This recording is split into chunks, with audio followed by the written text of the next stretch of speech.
Welcome to the slop farm. Enjoy the video.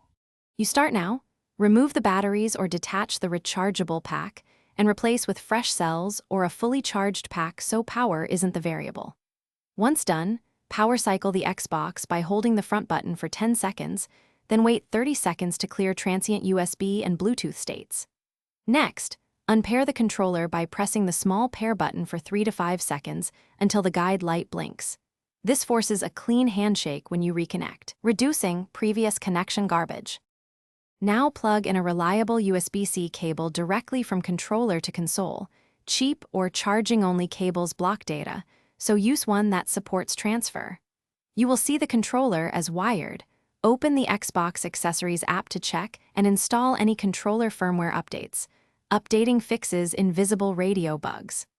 After the update completes, unplug the cable. Then press the pair button on the console and hold the controller pair briefly to reconnect wirelessly.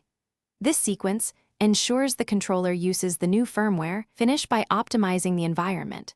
Move routers, microwaves, and Bluetooth devices at least 1 meter away to reduce 4 GHz interference. Sometimes channels clash.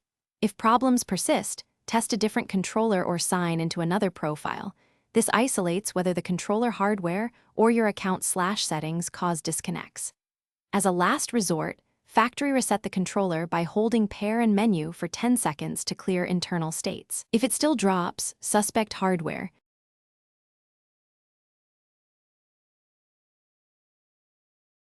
Thanks for watching. Consider subscribing if we helped you today.